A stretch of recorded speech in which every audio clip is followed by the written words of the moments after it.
Here we have a new 2024 Nissan Pathfinder. This one comes in the SL trim level in gun metallic, and then we have the light gray leather interior. For the powertrain, we get a 3.5 liter V6, made it to a 9-speed automatic transmission. And this one also includes that SL premium package as well. So as we come around to the front end here, we do get our LED headlamps, LED daytime running lights, and a nice look ever since the Pathfinder, I believe it was 22, that they got this redesign here. Really makes it look more like an Infiniti in a good way. Now, as part of that premium package, we do get these 20-inch alloy wheels. Passive keyless entry on all 4 doors. We have the roof rack crossbars there.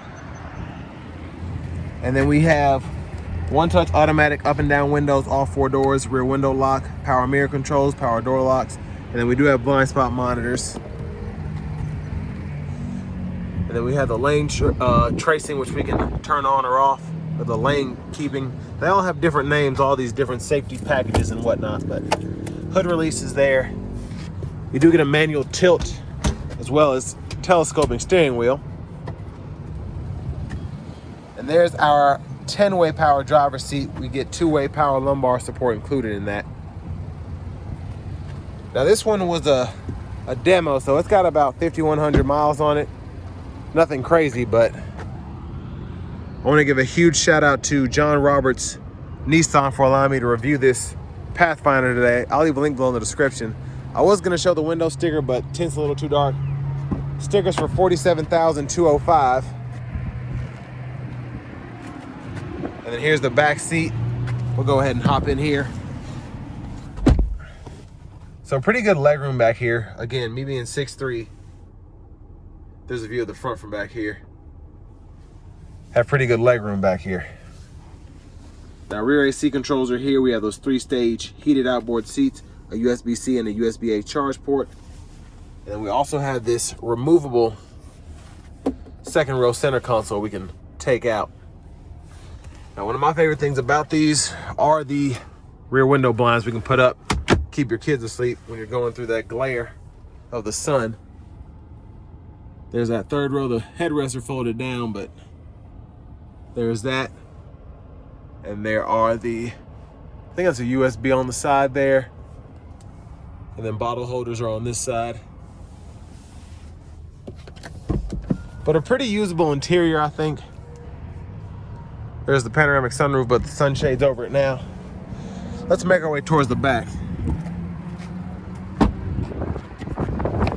Fuel filler there. And as we come around to the back here, we do get the LED tail lights.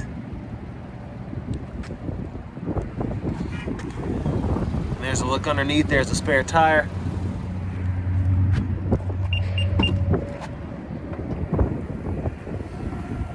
And then top tethers on the back of the third row. Mats are in here. Little storage there. And then we can fold these down. And of course the wind picked back up out of nowhere. 12 volt. But there's a difference between the third row up, third row down, so you can see the difference in space there.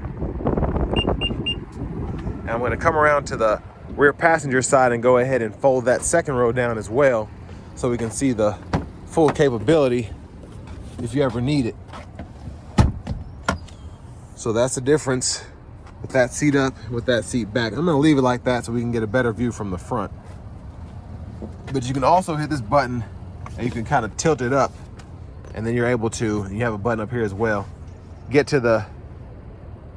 out from this side easier as opposed to having to go through the middle.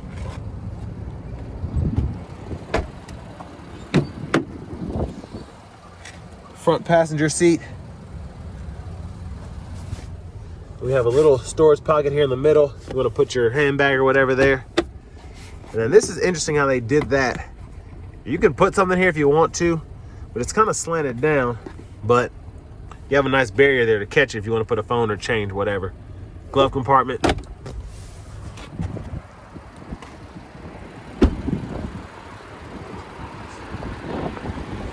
Back around to the front. There's that V6.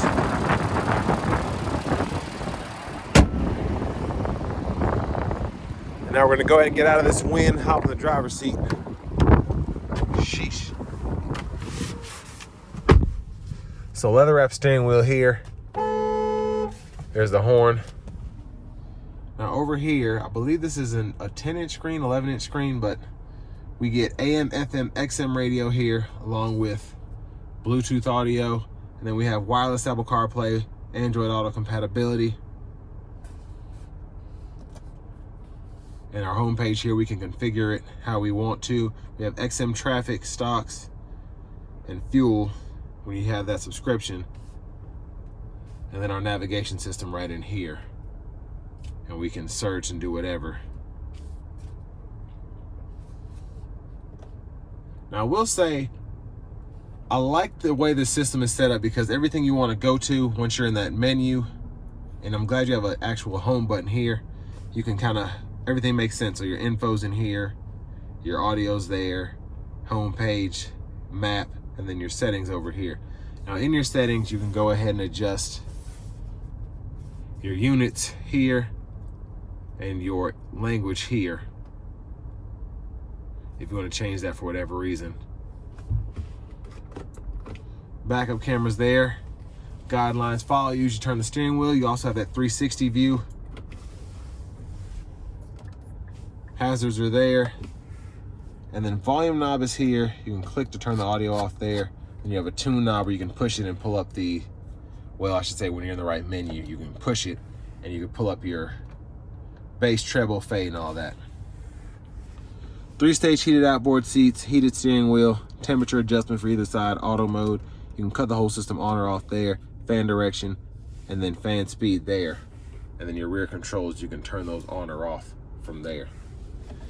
Wireless charging pads right here, 12 volt, and you have a USB-C and a USB-A input, and that's how you can run your CarPlay, Android Auto through the screen. And then for the shifter, hold this button, pull down for drive, pull down for manual, and then you can hold up there for neutral, push the button, pull all the way up for reverse, press P for park. Your auto stop toggle is here for those who don't like it.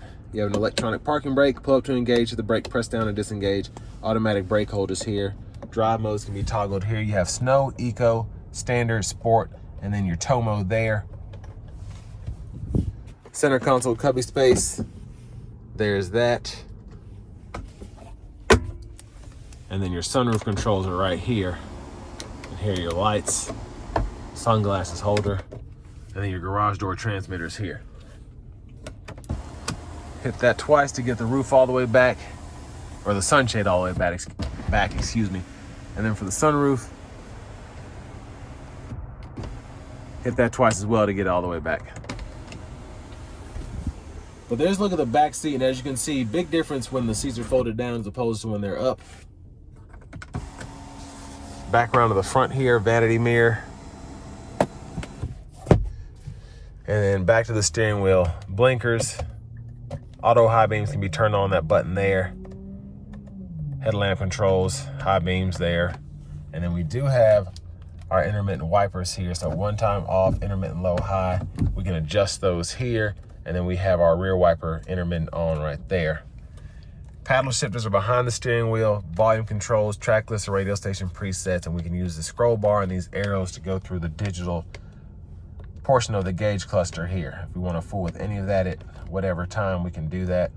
Like the views here, and I like how everything's kind of in its own sub-menu that at least somewhat makes sense, I think.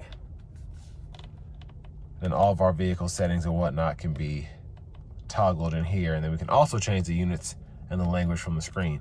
So that's one thing you don't usually see. Usually you can't change the language and the units from the gauge cluster and the screen. Usually it's from the gauge cluster.